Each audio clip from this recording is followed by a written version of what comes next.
शुभम करोति कल्याणम। श्री कृष्ण जन्माष्टमी व्रत कथा व्रत पूजन विधि।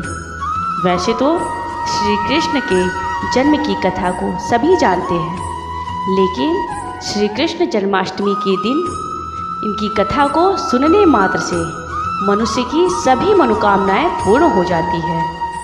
श्री कृष्ण जन्माष्टमी का व्रत भगवान में श्रद्धा रखने वाले सभी भक्तजन को करना चाहिए।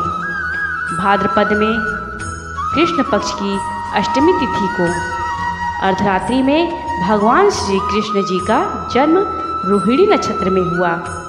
श्री कृष्ण भगवान की माता का नाम देवकी व पिता का नाम वासुदेव है। भगवान श्री कृष्ण का जन्म जन्माष्टमी के नाम से ही संसार में विख्यात है। जन्माष्टमी का व्रत करने से संतान, आरोग्य, धन धान्य, सद्गुण, दीर्घायु और सातों जन्मों के पाप नष्ट हो जाते हैं।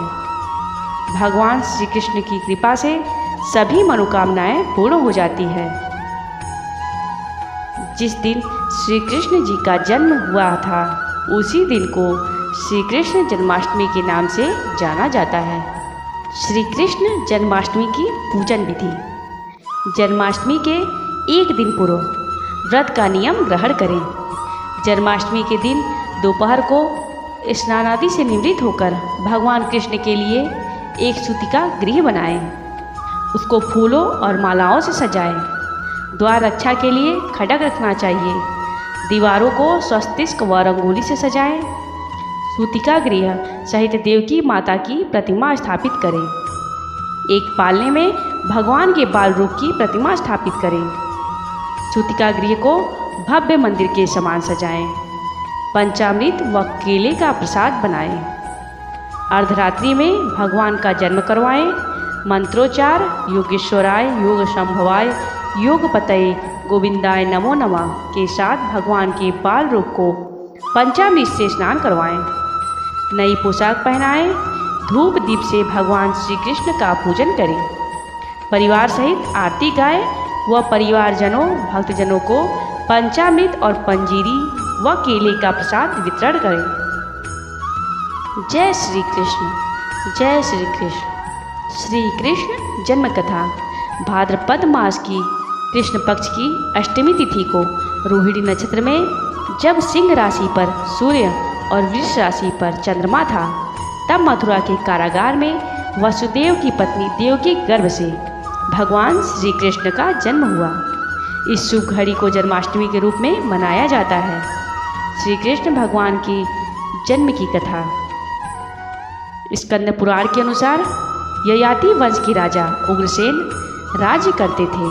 राजा उग्रसेन के पुत्रों में सबसे बड़ा पुत्र कंस था। देवकी कंस की चचेरी बहन थी। कंस उग्रसेन को जेल में डालकर स्वयं राजा बन गया। इधर कश्यप ऋषि का जन्म राजा सूरसेन के पुत्र के वसुदेव के रूप में हुआ। कंस देवकी को बहुत स्नेह करता था। देवकी का विवाह वसुदेव जी के साथ संपन्न हुआ। जब कंस अपनी बहन देवकी को विदा करने के लिए रथ से जा रहा था तो आकाशवाणी हुई कि हे कंस, जिस बहन को तुम इतने स्नेह के साथ विदा करने जा रहे हो उसी का 8वां पुत्र तेरा संहार करेगा। आकाशवाणी होते ही कंस देवकी को मारने को उद्यत हुआ। वैसे तो चारों तरफ हाहाकार मच गया। सभी सैनिक वसुदेव जी का साथ देने को तैयार हो गए, पर वसुदेव युद्ध नहीं चाहते थे। वसुदेव जी ने कंस को समझाया कि तुम्हें देवकी की 8वीं संतान से भय है ना, मैं तुम्हें 8वीं संतान सौंप दूंगा। वसुदेव सत्यवादी थे। कंस ने वसुदेव की बात मानकर दोनों को बंदी बना दिया और पहरेदार को बैठा दिया। कंस ने देवकी की सभी संतानों को मारने का निश्चय कर लिया। जैसे ही देवकी ने प्रथम पुत्र को जन्म दिया, कंस ने उसे जमीन पर पटककर मार डाला। इसी प्रकार देवकी की 7 संतानों को मार डाला।